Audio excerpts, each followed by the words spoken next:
Hello po mga kabayan, mga ka-business kapapi, kalingap, magandang buhay. Muling nagbabalik po, Analisa Reality Vlog. Magre-reaction po ako ngayon kay Kuya Jason. Ito po yung binalikan nila, si Charmaine, yung isa po sa beneficiary niya na hindi maintindihan kung may depression ba yung bata or pasinsabi merong sakit na epilepsy, pero para siyang isip bata. At ang nag-aalaga, yung kanyang lolo lang at saka yung kanyang tiyuhin. Pero bagong lahat, tumayo yung subscribers, maraming salamat po sa pagsuporta niyo sa akin. Welcome po sa akin Munting Kubo. Mga silent viewers, nagbibigay ng kanilang mga comments sa comment section po. Mga opinion ninyo, thank you. Ang mga nagta-thumbs up, salamat din po. At maraming salamat sa hindi ninyo pag-skip ng ads. Okay po, si Kuya Jason, Mr. Binti Boy Vlog, meron po siyang upload. Isang araw na po yung nakalipas. Ito po si Charmaine, na-injectionan na po ito, dinala na sa doktor at merong follow-up itong katapusan daw, check up. Ang problema po dito, napapansin natin, mahirap naman tayo mag-conclude kasi yung tiyan niya lumalaki. Matagal na to mag-iisa nung nakaraan pa, marami na nakakapansin. Sa ngayon, mas umaano siya, tumutubo, pabilog. Tapos, hindi kasi siya nagsusuot din ng bra. Kikita natin yung kanyang matulis. Pero, marami ang nagsasuggest talaga dito sa comment section na ipa-check up ito ni Kuya Jason. At nabanggit po dito sa vlog na parang aware din yung lolo niya na sabi, nabanggit doon, lumalaki nga daw yung tiyan ni, tumataba na yung bata. At saka napapansin ko yung tiyuhin, medyo hindi siya mapakali, may pagkaaligaga. Ayoko maging madumi yung isip, pero talaga sana Kuya Jason ay ipa-check up yung bata na mapatingnan kung ano ba talaga, bakit ganon yung kanyang physical appearance na lumalaki yung tiyan. Kasi syempre baka pwede rin galing sa gamot na iniinom niya. Kaya lang, ang napapansin ko mga kalingap, kabente, may mga kasabayan siya parang walang nagbago sa bata. Parang hindi siya gumagaling. Kasi katulad nito, itong upload ngayon nila, yung bata, kasi sa tuwing dumarating si Kuya Jason, talagang gusto niyang lalabas punta sa tindahan. Tapos, ang ugali niya na nangunguha pa rin siya ng dahon na dilaw, ganun pa rin nung una ko siyang nakita. Siguro yung after ng injection, meron siyang gamot na pang maintenance ba. Baka hindi siya napapainom sa tamang oras. Nakakapagtaka talaga ito. Puro lalaki yung nagbabantay. So, kailangan dito ma-monitor talaga yung bata. Yung nanay kasi hindi pa nagpapakita Dapat siya yung magbabantay. At nung pagdating dito nila Kuya Jason, matagal nasa loob, matagal silang napagbuksan. Ang sabi, nagbibihis yung bata. Anong oras na yun? Lagi siyang nakahubad. Laging ganun yung bata. Yan, nakasilip-silip pa kasi sila Robelin. At saka yung tita niya kasama. And ang dami. Sa comment section talaga, nag-aalala. Tapos, ayun, yung nag-ano sila na baka nga buntis. Yan. Marami nang nagsasabi ito, baka buntis na yung bata. O baka may mayoma, o baka may sakit sa atay, yung mga ganun, kaya lumalaki yung tiyan. Pero pwede siyang alam niyo yung pagpapiti, mga kalingap, mahirapan kumuha ng sampol ng ihi, kasi maligalig siya Pwede siguro sa dugo, pwede siya sa dugo, or yung ultrasound. Yun ang the best nun, ma-ultrasound siya, para makita talaga kung kung may diferensya ba yung kanyang dito sa tiyan niya. Malalaman, mas yun talaga, ultrasound.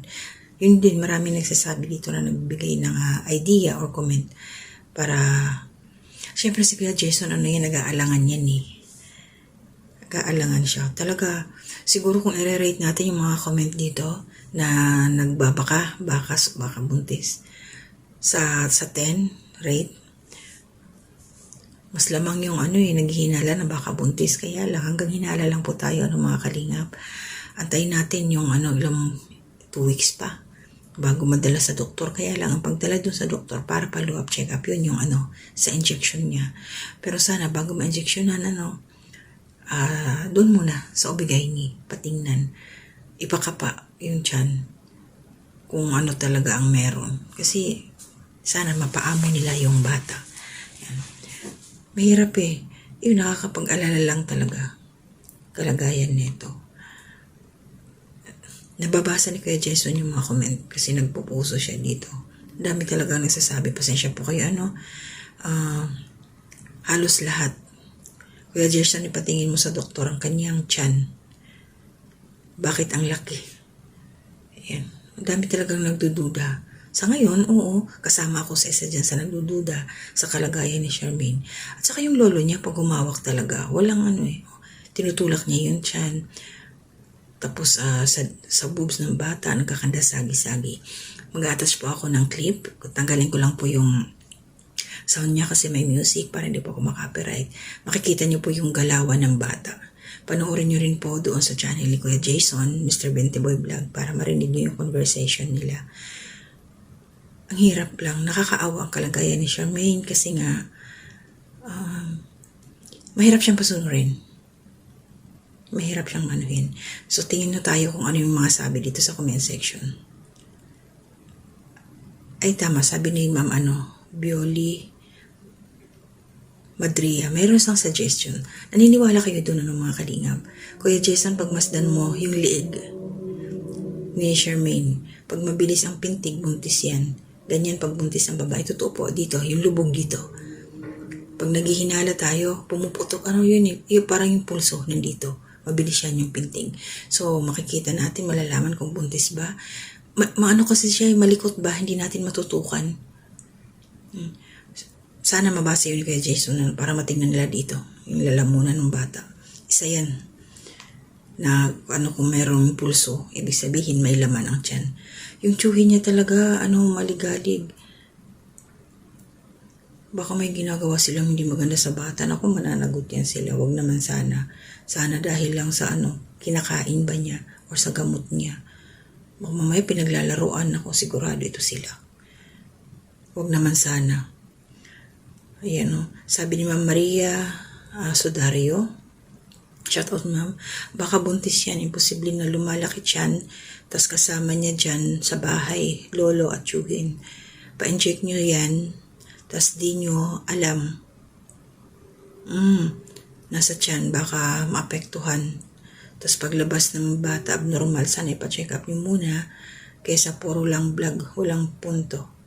Ma'am Maria Sudario, yun po yung ni Kuya Jason, papacheck up po sa katapusan. Kaya lang, nag-aalangan din ho yan, pero dapat sana Kuya Jason, patulong kayo sa DSWD para ma-assist yung bata. Ang nag-refer kasi dito kay Charmaine, isang kagawa din ng barangay. Kahit yun sana yung lapitan ni Kuya Jason para samahan, para yung pagdududa natin, ma-close kung hindi man siya buntis. Diba? Doon sana, Kuya Jason, lumapit ka doon sa sa'yo. Sumama sa'yo dyan ng barangay. Kilala niya Barangay Konsehal ba yun?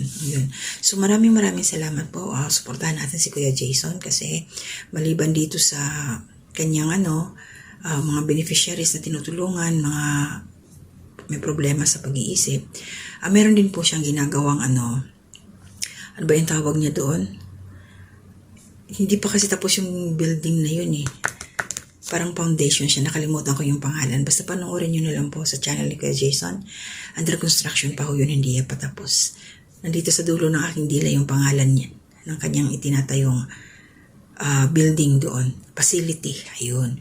Para doon sa mga batang katulad nila Charmaine, mga hindi naaalagaan, para doon sila dadalhin.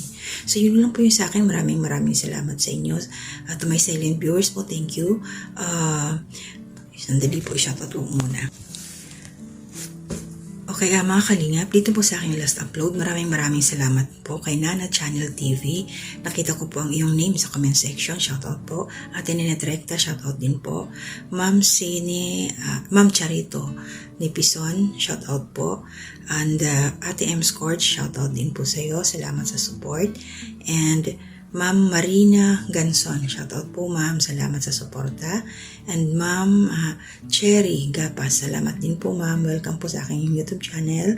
And Ma'am Sino ba to? Ma'am Lily. Shoutout po, Ma'am Lily. Thank you po sa support. And Nanay Soledad Belmonte. Salamat din po, Nay. Welcome po at good evening. Good evening po. At good morning na dyan sa Pilipinas pala. And Ma'am Christian. Ma'am or Sir Christian Duyab. Shoutout po. Maraming salamat sa suporta. At to si Ma'am Nana Jessie P. Ma'am Nana Channel TV. Shoutout po. Malapit na siya mag-birthday daw. February 26 ba yun? Tama ba ako, ma'am? Ayan, so maraming salamat po sa inyong lahat sa suporta niyo sa akin. 238 views po ako dito sa last upload ko, doon sa pag-shoutout ko ng mga names na nag-comment nung nakaraang mga upload ko patungkol doon sa yung upload ko kay Bong na maraming views. Salamat po sa inyo. Maraming salamat talaga. Support po natin Kalinga Prab, Ted na Vlogs, Kuya Bal Santos Matubang, Jack Tapia Matubang, Ka-Business Official, Papa Dins TV, Ka-Business Family. Yan. Shoutout po natin lahat ng mga kasamaan ko mga reactors, Karepa at saka sa Ka-Business Official. So hanggang sa muli po. Good morning po dyan sa Pilipinas ang aking pamilya. Mga kaibigan, lahat ng aking mga subscribers, good morning po. Mag-ingat tayong lahat. Hanggang sa muli. To God be the glory.